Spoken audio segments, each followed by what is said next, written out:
Welcome to MHStv. I'm Justin, and this is your news for Friday, January 29, 2021. Last week started the brand new hybrid learning system. Students did a great job following all safety precautions in these challenging times.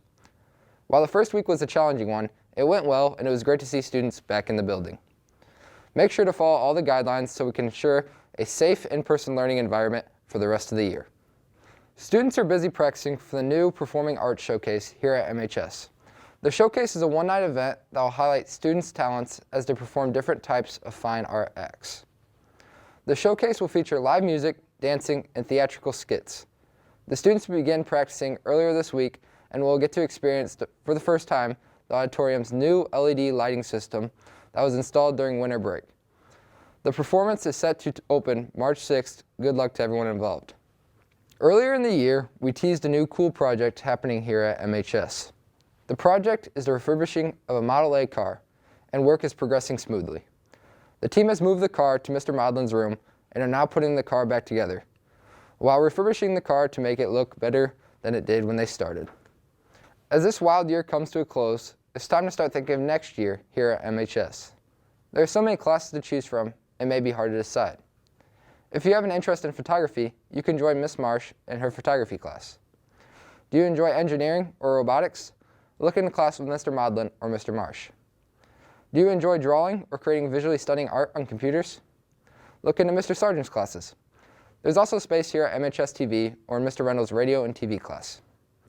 Here we make the news, learn about different productions, and use fancy cameras, and edit all your work on Apple computers. We look forward to any new members. The MHS dance team has been busy this week. They competed at Munster on Saturday and will be back at practice this week to get better. Speaking of practice, here's MHStv Sports for the week. Last Saturday night, Mishawaka boys basketball resumed conference play as they took on Northridge in the Cave. The boys would trail for most of the game, but were able to keep it close. Then in the fourth quarter, the Cavemen went on a huge run, which would propel them to a 57-45 win over the Raiders. The boys are off to their best start in years, with a record of 8-1 and 3-0 in conference. Next week, the boys will continue conference play as they travel to Warsaw to take on the 8-7 Tigers. The girls basketball team is winding down their season as sectionals start next week. The girls were back home to take on Westview Wednesday. In the back-and-forth game, Maddie Wiley hit a big three to tie the game and send it to overtime.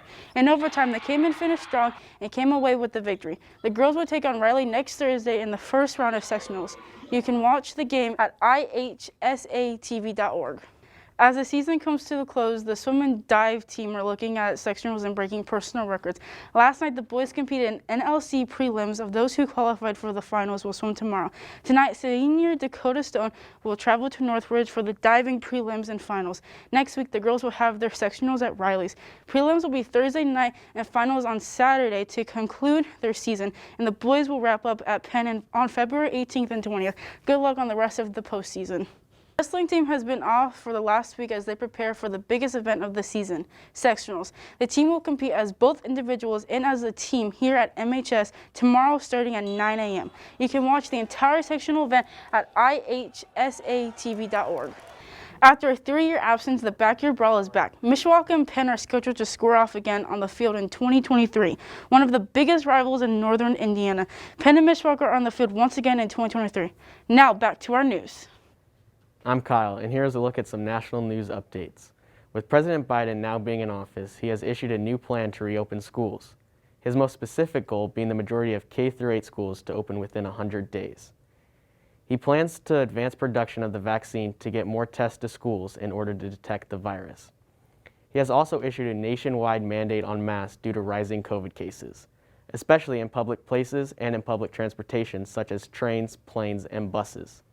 This new initiative by the Biden administration makes it so in all public places masks are required, while his predecessor had made them not required. As COVID spreads throughout the world, the vaccine gets closer and closer to being available to everyone. Originally, only people with certain jobs can get the vaccine, but now Hoosiers that are 70 plus in age can get it as well, as making the vaccine stronger to combat this new strand. This demonstrates that they are working hard to have more available.